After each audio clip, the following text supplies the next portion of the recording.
Warning: MDL and its associates are not responsible for any losses or injuries that may occur as the result of the contents of this video. It is for use as a guideline only. Please exercise all safety precautions and common sense. Congratulations on the purchase of your new pre-hung MDL door system. A qualified door installer is always recommended for proper installation.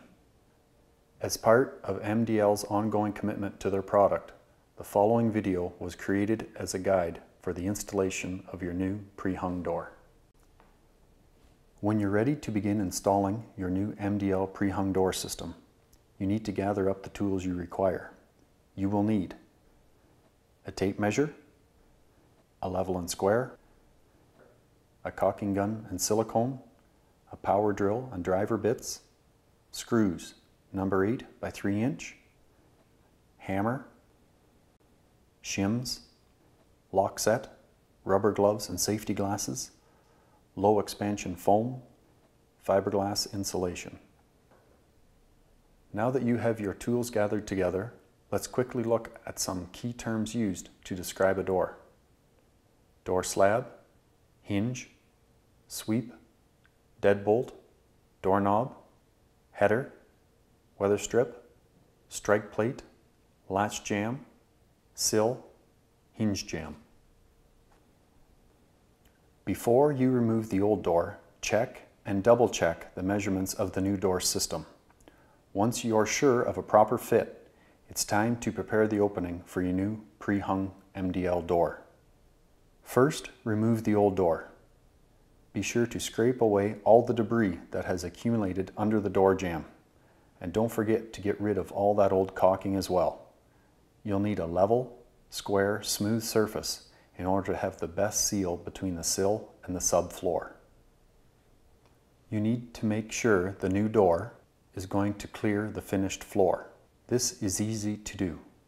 Just measure from the bottom of the sill to the bottom of the door slab on the new system. Next, measure from the subfloor to the top of the finished floor. This distance should be 1 inch. Remember, a floor mat may require you to add to that 1 inch. If not enough clearance is available, you can raise the door by adding a piece of pressure-treated wood to the subfloor using caulking and screws. Measure the rough stud opening. Your new door should be approximately a ½ inch shorter and 7/8 of an inch narrower than the opening. While you still have that tape measure out, check that the corners are square. Do this by measuring the opening from corner to corner. On the diagonal, if the measurement is equal, you can confirm the opening is square. Check that the header is level and the subfloor is smooth, sound, and clear of debris. It's now time to apply caulking to the subfloor. Starting about 1 inch from the interior edge, apply 3/4 inch beads of caulking along the length of the subfloor. Each row should be about 1 inch apart. This prevents air leakage, drafts, and moisture from coming into the house. Remember to add caulking to the outside corners of the rough stud opening as well for a positive seal. Looking at the new door system, check for an even space at the top of the door between the door slab and the header. It should be approximately 1/8 inch. If the latch side is not uniform with the hinge side, adjust the shipping bracket accordingly. Now it's time to install your MDL door system. Remove all the shipping material, including the vinyl corners from the sill, except the shipping bracket. Lift the door system into place by tilting the door towards the outside of the house. Place the bottom of the door into the rough stud opening, being careful not to smear the caulking. Now ease the top of the door system into place. Center the door system in the opening and determine the exact placement of 4 9/16 or 6 9/16 system according to the wall depth of application. To hold everything in place while you finish the installation, tightly insert shims into all 4 corners of the door system between the side jambs and the wall studs. The top shims should be flush with the top of the side jambs and the bottom shims 3/4 to 1 inch from the bottom. If the floor is uneven, shim beneath the side jambs. Now you need to shim behind the top and bottom hinges. making sure you have a proper tolerance of approximately 1/8 inch. Finally, you're ready to remove the shipping bracket and screws. Check the hinge side of the door to make sure it is plumb.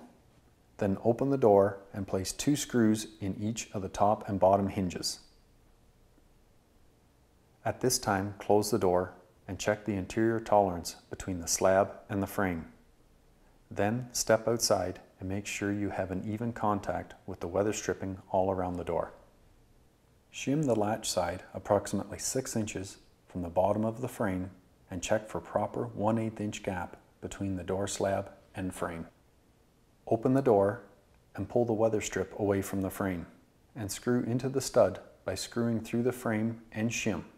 Replace the weather strip. Tip: inserting screws under the weather strip allows the screw heads to be hidden from view. Standing on the exterior of the house, close the door and make sure that the weather strip contacts the door evenly from top to bottom.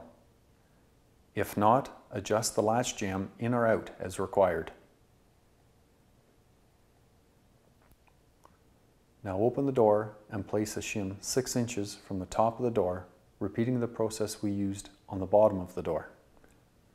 Important: check before completing. Check for an even 1/8 inch gap around the door system. Clearance between the top of the door slab and the header should be uniform 1/8 inch.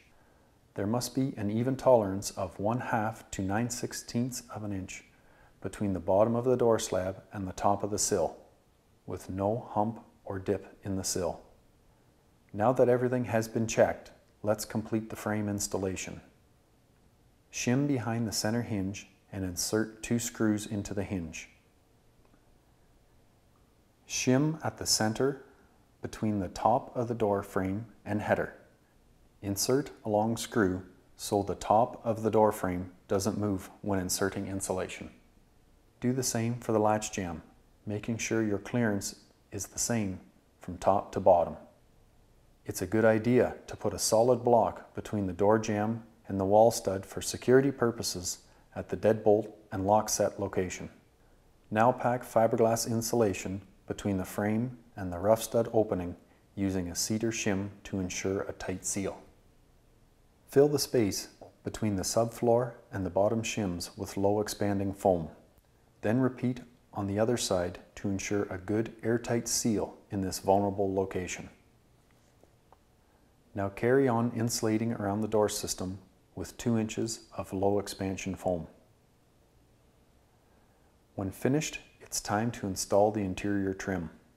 Measure and cut the trim that will cover the gap between the door frame and the wall stud on the interior. Tip: keep the key in the lock set when installing. That way you know where it is and can't lock yourself out.